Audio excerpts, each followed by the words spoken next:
वो पैगंबर का बेटा है। औरतों के हवाले से सुना रहा हूं, इसको बहुत ध्यान से सुनिएगा। बेटे से ज्यादा बेटी को पढ़ाइएगा। मैं राज बता रहा हूं। बेटी 4 मंजिल में पहुंचती है।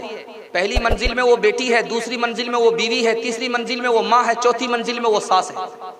जब बेटे से ज्यादा बेटी पढ़ेगी तो अच्छी बेटी होगी, अच्छी माँ होगी, अच्छी बीवी होगी, अच्छी सास होगी। बेटे से ज्यादा बेटी को पढ़ाना। राज बताने के लिए जा रहा हूं, ध्यान से सुनिएगा। हजरत आयशा रजी अल्लाह अन्हा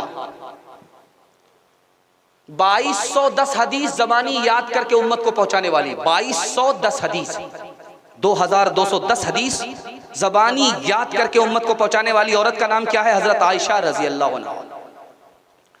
नबी सल्लल्लाहु अलैहि वसल्लम से कहा कि या रसूल अल्लाह, एक सवाल आपसे करती हूँ। कहा क्या सवाल है, बताओ। कहा अगर अपना ऊंट आप जंगल में चराने के लिए छोड़ेंगे तो किधर चराएंगे? जिधर ज्यादा घास होगी उधर, या जिधर घास कम है उधर?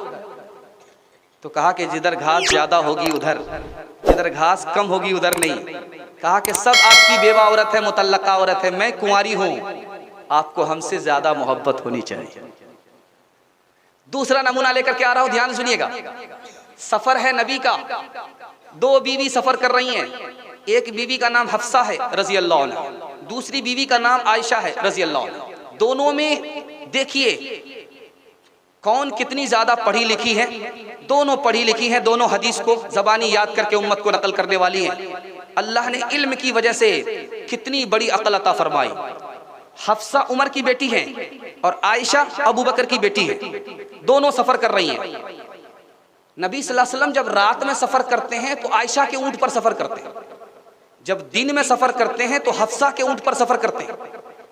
जो बीवी दिन में साथ होती हैं वो उमर की बेटी है, जो रात में साथ होती हैं वो अबू बकर की बेटी है। अब उमर की बेटी ने दिमाग लगाया कि नबी सल्लल्लाहु अलैहि वसल्लम रात में मेरे साथ सफर करें तो अच्छा। आयशा से कहा कि तुम मेरे ऊंट पर बैठ जाओ, मैं तुम्हारे ऊंट पर बैठ जाती हूँ, तुम मुझे देखना वहां से, मैं तुम्हें यहाँ से देखूंगी। ये धोखा खा गई।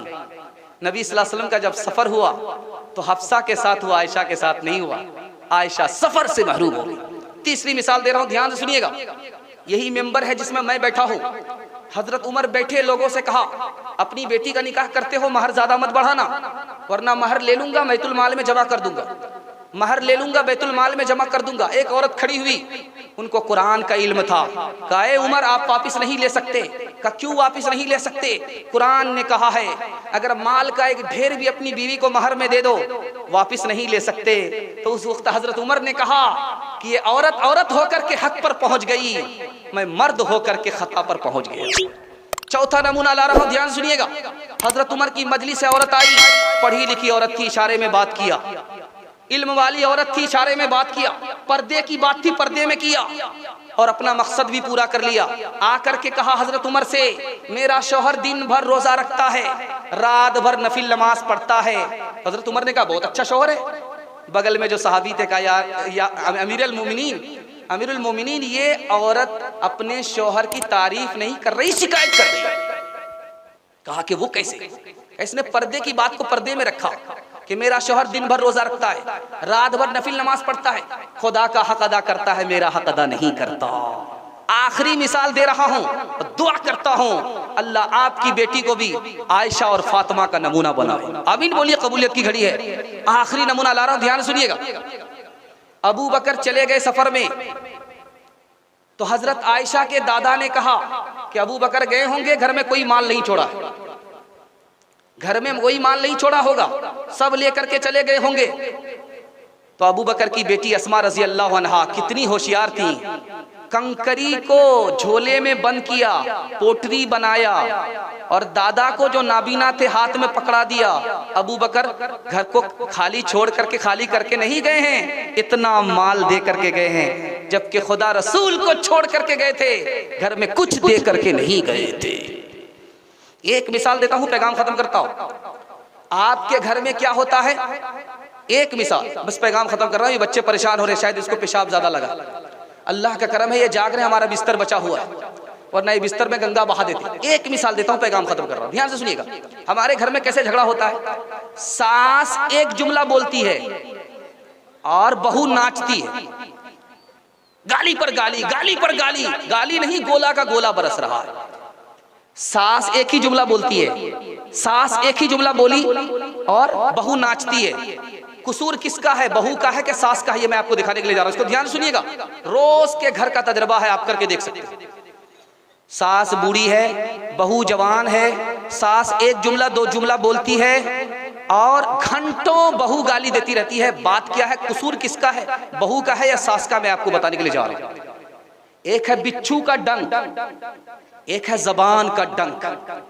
बिच्छू के डंक में जिस्म परेशान होता है, लेकिन जब जबान का डंक लगता है तो दिल परेशान हो जाता है। सास ने एक जुमला कहा, दो जुमला कहा, बहू तड़प रही है, नाच रही है, गाली दे रही है, गोला बरसा रही, घंटों बकर बकर कर रही है। अब पूछने वाले ने कहा कि भाई तुम्हारी ये बहू क्यों गाली दे रही है? कहा मैंने एक ही बात तो कही है। कहा क्या बात कही है? कहा मैंने ये कहा है कि तेरा बाप सबका गुलाम। कहा दूसरा जुमला क्या कहा है? कहा तेरी माँ सबकी लोंडी। कहा कि अब इसके बाद बचा ही क्या? तुमने ये बोल करके तो उसका सब कुछ खत्म कर दिया। एक शागिर्द उस्ताद के पास आया, कहा हुजूर मेरे अंदर जो ऐब है ये कैसे मालूम होगा? कहा कि अपनी बीवी का एक ऐब निकालो, वो तुम्हारे पूरे खानदान का ऐब निकाल देगी, दलघटनी से घाट देगी। ये वो औरत है औरत, ये वो औरत है कुर्बान रते जिसकी शराफत पे, ये ऐसी माँ है माए रश्क खाए जिसकी किस्मत पे। ये उम्मुल मुस्लिमी है और शहजादी है सहरा की, इसी के नाज़नी कदमों से आबादी है सहरा की। ये औरत और उसकी गोद में बेटा जो लेटा है, ये पैगंबर की बेटी है, वो पैगंबर का बेटा है। यही वो माए थी जिनकी गोद में इस्लाम पलता था, इसी गैरत से इंसान नूर के सांचे में ढलता था। तीन काम कीजिए, तीन काम छोड़ दीजिए। मैं जलसे में गारंटी लेता हूं कि 2021 आपका बर्बाद गया, 2022 इंशाल्लाह बर्बाद नहीं जाएगा। हाथ उठा दीजिए। अल्लाह की इबादत करेंगे इंशाल्लाह, रसूलुल्लाह की इताअत करेंगे इंशाल्लाह, मखलूक की खिदमत करेंगे इंशाल्लाह। तीन काम छोड़ दीजिए, आपको तावीज लेने की जरूरत नहीं होगी। गारंटी लेता हूं जलसे में बैठ करके, आप तीन काम छोड़िए, आपको किसी तावीज की जरूरत नहीं होगी, झाड़ फूक कराने की जरूरत नहीं होगी। झाड़ फूक तावीज की जरूरत तीन वजह से होती है। इंशाल्लाह आप गुनाह छोड़ देंगे, गुनाह नहीं करेंगे, हाथ उठाइए। गलत नहीं कमाएंगे, हाथ उठाइए। गलत माहौल में नहीं जाएंगे, न किताबों से नवाजों से नजर से पैदा। दीन होता है बुजुर्गों की नजर से पैदा। नहीं सीखा इन्होंने दीन रहकर शेख के घर में, पले कॉलेज के चक्कर में, मरे साहब के दफ्तर में थे, केक के चक्कर में तो रोटी भी गई, बड़ी शेख की ताक में थे तो छोटी भी गई, न मानी बात वाइस की थे, पतलून के चक्कर में तो लगोटी भी गई। वाखिरु दावाना अनिल हम्दुलिल्लाहि रब्बिल आलमीन।